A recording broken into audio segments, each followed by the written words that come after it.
புரட்சித் தலைவர் அவர்களையும் மாண்புமிகு புரட்சித் தலைவருடைய தெய்வீக ஆசியோடு கழகத்தின் நிரந்தர பொதுச் செயலாளர் சட்டமன்ற எதிர்கட்சி தலைவர் உங்கள் ஆசியோடு நாளைய தமிழக முதல்வராக பொறுப்பேற்கும் அண்ணன் எடப்பாடி அவருடைய ஆணைக்கு இணங்க இங்கு நடைபெற்று கொண்டிருக்கும் கிராமப்புற மக்களுக்கான தேசிய ஊரக வளர்ச்சி திட்டத்தை சீர்குலைக்கும் ஸ்டாலின் அரசை கண்டித்து நடைபெற்றுக் கொண்ட இந்த கூட்டத்திற்கு வருகை புரிந்திருக்கும் நான் என்றென்றும் நன்றியோடு வணங்கும் எனது அம்பை தொகுதி மக்களுக்கு நன்றி கலந்த வணக்கத்தை அன்புடன் தெரிவித்துக் கொள்கிறேன்.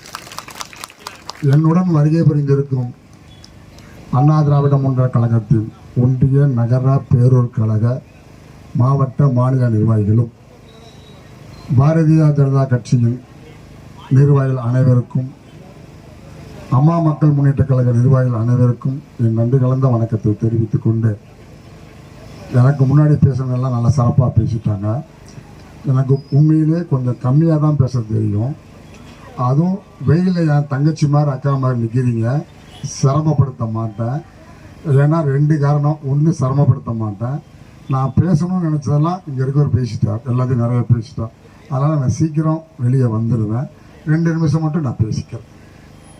அதாவது பார்த்தீங்கன்னா, இந்த திமுக ஆட்சி 2021 ஆட்சியை பொறுப்பை எடுக்க வந்துச்சு. அப்போ என்ன சொன்னாங்க? ஸ்டாலின் தான் வராரு, விடியல் தான் தராரு. தந்தாராமா? தந்தாரா? தரல. 525 வாக்குறுதியே கொடுத்தார். எத்தனை வாக்குறுதி நிறைவேற்றினாருன்னு அவருக்கும் தெரியாது, நமக்கும் புரியாது. ஆனால் ஒன்று மட்டும் எனக்கு தெரியும், 1000 ரூபா பணத்தை உங்களுக்கு கொடுத்தார். எப்போ கொடுத்தாரு? 27 மாதம் கழிச்சு கொடுத்தார். எப்படி கொடுத்தாரு? எங்களுடைய புரட்சி தமிழர் அதிமுகவுடைய பொதுச் செயலாளர் நாங்கள்லாம் சேர்ந்து சட்டமன்றத்தில் குரல் கொடுத்தோம், கொடுக்கணும்னு சொன்ன உடனே கொடுத்தார். கரெக்டா? சில பேருக்கு இன்னும் கொடுக்கல. இதிலே தாய்மார்களை தரம் பார்க்கிறார். இது நல்ல தரம், இது கெட்ட தரம். நீ உன் வீட்டில் போய் பாருங்கப்பா, தரம் நல்ல தரமா கெட்ட தரமா நீங்க பாருங்க. ஏன் தாய்மார்ல நீங்க பார்க்காதீங்க, தயவு செய்து பார்க்காதீங்க. எனக்கு முன்னாடி பேசினவங்க சில பேர் கோபத்தில் தரக்குறவா பேசியிருப்பாங்க. அப்படி பேசக்கூடாது. அதுவும் காவல்துறையை பேசவே கூடாது. காரணம் என்னன்னு கேட்டீங்கன்னா, அது மிக சிறந்த காவல்துறை.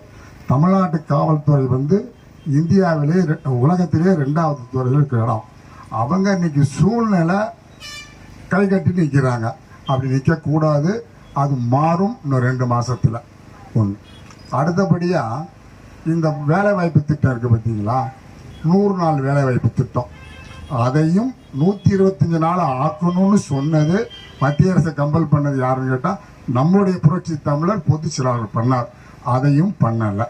100 நாள் வேலை கொடுத்தாங்களா? கொடுக்கல. ஆனால் சொன்ன வாக்குறுதி நிறைவேற்றக்கூடிய ஒரு இயக்கம் யாருன்னு கேட்டால் அதிமுக. அதுக்கு உதாரணம் பல இருக்கு. தாலிக்கு தங்கம், அம்மா கொடுத்த திட்டங்கள் எல்லாமே அம்மா நிறைவேற்றாங்க. இவங்க சொன்னதில் எதையுமே நிறைவேற்றலாம். இப்போ நம்ம ஆட்சி வந்ததுன்னா கண்டிப்பாக 180 நாள் வேலை கண்டிப்பாக கொடுக்கப்படும். அதில் மாற்று கருத்தும் கிடையாது. அதே மாதிரி பார்த்தீங்கன்னா 100 ஆள் செய்ய வேண்டிய வேலையை இவங்க என்ன பண்ணாங்க? 30 ஆள் வச்சு வேலை வாங்கினாங்க. உங்களை கஷ்டப்படுத்தினாங்க. ஆனால் நம்ம அதிமுக ஆட்சி வந்தால் அது நடக்காது. அதோட இன்னொரு விஷயம், வேலை வாங்கிட்டு உடனே சம்பளம் கொடுக்கக்கூடிய ஆட்சி அதிமுக. இவங்க கொடுத்தாங்களா? கொடுத்துட்டாங்களா? கொடுக்கல. இப்போ பாருங்க, தேர்தல் வந்த உடனே 3000 ரூபா பொங்கல் தொகை கொடுத்தாங்க. போன வருஷம் என்னம்மா கொடுத்தாங்க? இப்போ எவ்வளோ கொடுத்தாங்க? ஒன்றுமே கொடுக்கல. இப்போ ஏன் கொடுத்தாங்க? எனக்கு தெரியும், நம்ம நாட்டு மக்கள் மிக புத்திசாலிகள். இதுக்கெல்லாம் ஏமாற மாட்டீங்களா? ஏமாந்துறீங்களா என்ன? ஆனால் என்ன சொல்கிறாம்மா, நான் உங்களை ஏமாத்துவேன்ட்டு அன்னதானம் போட்டு நான் ஏமாத்துறேன்னா அன்னதானம் போடுறது தப்பாம்மா? அன்னதானம் போடுறது தப்பா? உங்கள் காசில் எங்கேயா போட்டேன்? என் காசை வாங்கி நான் போடுறேன், உழைக்கிற காசை வாங்கி போடுறேன். நான் எந்த கோயில், எந்த மசூதி, எந்த சர்ச்சும் நான் சத்தியம் பண்ணுறேன். இது வரைக்கும் நான் காசே வாங்கலை, இனிமேல் வாங்க மாட்டேன், நான் சத்தியம் பண்ணுறேன். உனக்கு தைரியம் இருந்தால் வா, அண்ணங்களே தம்பிங்களே வந்து சொல்லுங்க, வாங்க மாட்டேன்னு. இப்போ எனக்கு ஒரு பையன் இருக்காம்மா, எங்கேயாவது பார்த்துருக்கீங்களா? எப்போவாவது வருவான் கூட போவான். ஆனால் இங்கே ஒருத்தர் இருக்கார், ஒரு அப்பா இந்த வேஷ்டியை பிடிச்சிக்கிட்டே வருவார், பின்னாடி அப்பா கூட ஒருத்தர் வருவார். எதுக்கு தெரியுங்களா?